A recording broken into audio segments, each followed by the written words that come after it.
at the park. Behind me, you guys can see the river. Ahead of me over this way, we got all the plants, the trees, the animal. Look, take a look. Take a look, take a look, take a look. Beautiful, right? They got trails going on back there. But y'all, we have some important conversations to talk about today. So the Diary of the CEO just 5 hours ago put out an AI video, an AI whistleblower video, talking about how these AI companies are gaslighting the public right now.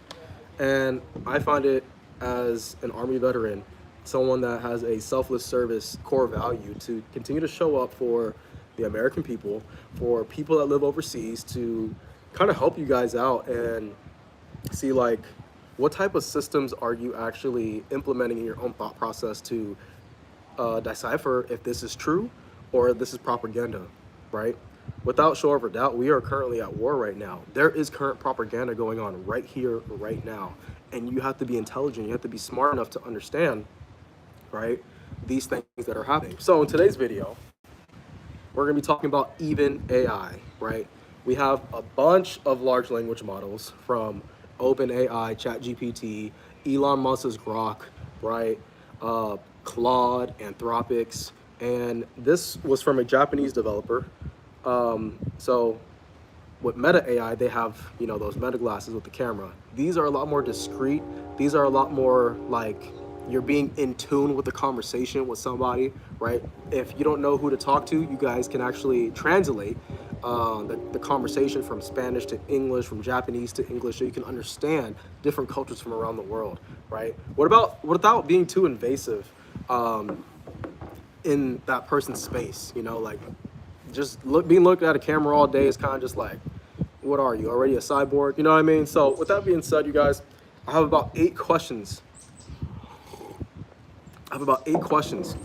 Right, that are going to talk about all of us as a whole, right? So this is how you ask the questions for even AI glasses. So here we go. Hey, even. Everyone talks about how smart AI is, but can you disclose how many gallons of water were used to cool the data centers for this specific conversation? Why is the environmental cost of intelligence kept off the dashboard?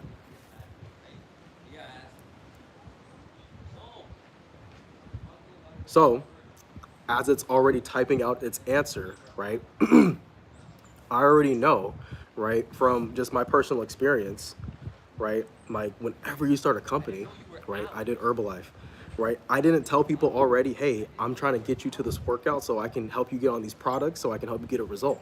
It was just the invitation to the workout, right? So there's a lot more things that are behind the scenes that the average person just doesn't ask or just isn't aware of. So here it goes. You guys can scroll up and scroll down like this. This is what it says.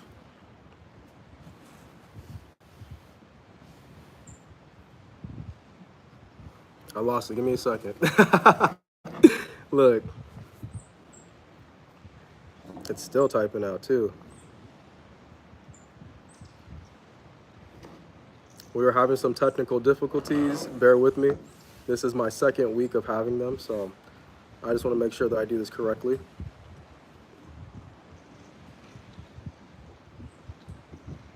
I'm going to have to ask this question again. Let's go. So everyone talks about how smart AI is, but can you disclose how many gallons of water were used to cool the data centers for this specific conversation? Why is the environmental cost of intelligence kept off the dashboard?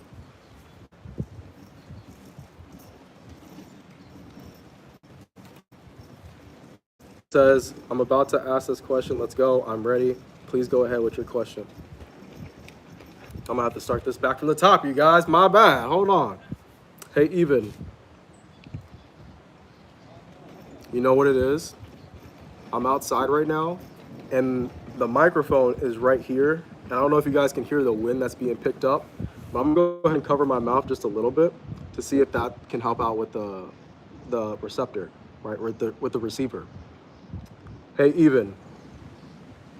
Everyone talks about how smart AI is, but can you disclose how many gallons of water were used to cool the data centers for this specific conversation? Why is the environmental cost of intelligence kept off the dashboard?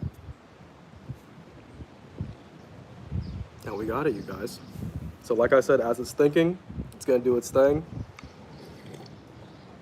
And I'm gonna read you guys word for word. And you guys can tap these same prompts inside ChatGPT, Grok, Gemini, and see what the differences are and also the similarities. So here we go. A single AI conversation typically consumes approximately 0.5 liters of water. For larger operations, data centers can consume up to 18.9 million liters, 5 million gallons daily. 5 million gallons of water daily, right? Environmental costs are often excluded from dashboards due to the lack of mandatory disclosure and the use of non-disclosure agreements with local manipulations. I'm just gonna stop right there. Y'all, 5 million gallons of water, almost a day. What does nature have to say about AI, right? Why can't we do things right now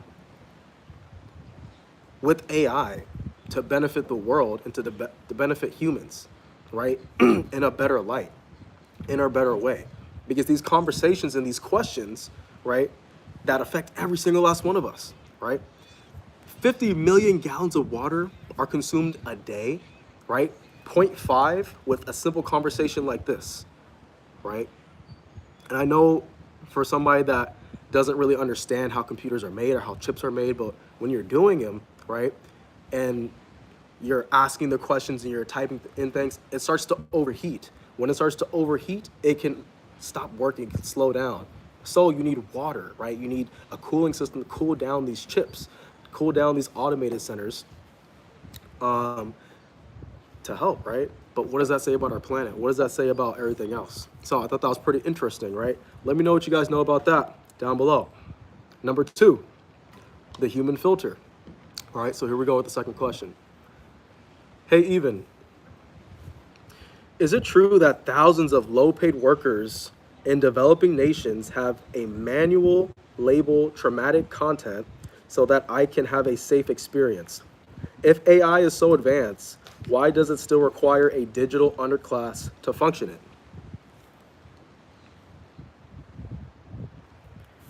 Whoo! This is a fire question, you guys. Why is this a fire question? Because it just reminds you that if you put your mind to it, you can do it, right? It doesn't matter if you have a computer science degree. It doesn't matter about if you have a degree at all. You can literally program these large language models to teach you any of that stuff anyway. So here's the response. It's true. AI requires ghost work from thousands of laborers in countries like Kenya, Colombia, and India to filter toxic content.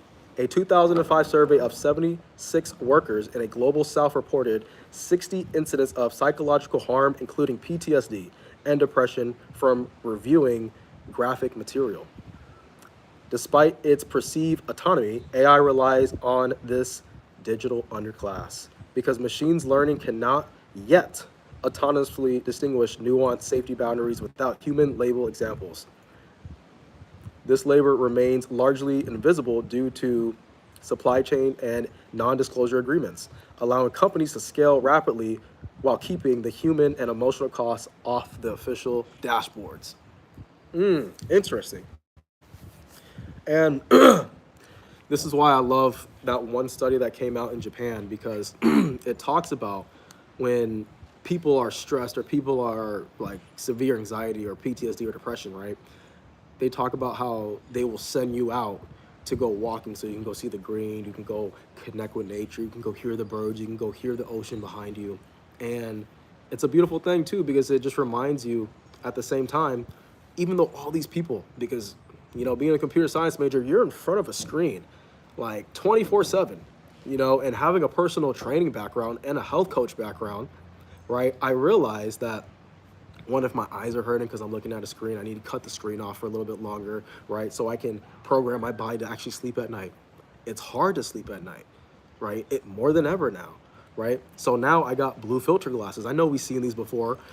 Get yourself some blue filter glasses if you have an iPhone, if you watch TV, because we are the first generation now to go through this like this. So we all have to understand that we're all in this together. It's not just your skin color or this and that. No, it's literally humans versus or plus, depending on how you see it, AI.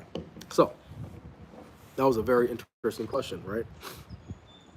The next question, the illusion of choice. Ooh, are you gonna have the freedom of choice or free will in the future? Here we go. Hey, Even, are you designed to give me the most truthful answer or the answer that keeps me using this platform longer? Who decides what neutral looks like for me? So this is a very powerful question because I know already with ChatGPT, it will continue to say things to make you like it. Same thing with Grok. Same thing with any other large language model. I haven't seen Anthropic. Anthropic does actually a good job of asking you questions, right? But here's the response from Even AI. I am designed to provide accurate, objective, and direct information based on available data and search results. My goal is to assist you with high utility responses, not to maximize the time you spend on the platform. This is good. The definition of neutrality is established by developers at Even Realities. Interesting. So obviously it is biased because already Even Realities, who is that? We want to know, right? They implemented safety protocols and architecture constraints to provide bias, promote factual accurate, and ensure I do not adopt a personal agenda or emotional stance. Interesting. Wow. This framework is intended to provide a balanced perspective by prioritizing verified information over speculative and persuasive content. So this is why I like to bring this up again, because every AI is different. You can actually make your own AI, right? You would have to understand how that's done. But I love that response, right? It's objective, it's trying to be factual. I just didn't like how it said the developers at Even AI, I wish they gave like face to name. And I think this is the second generation. As the generations go on, these glasses are gonna get bigger and better and better and better. I don't think they're actually gonna get bigger. I think they're gonna be something to where you can actually put in your eye so you can see everything. But I'm just speculating, all right? But I just do see the future going towards where we have people that are straight into AI, right? Androids, damn near, and we have people that don't even mess with it at all. People that want to stay in the land, people that want to ground themselves, people that want to connect with nature, the trees, the animals, and grow their own food.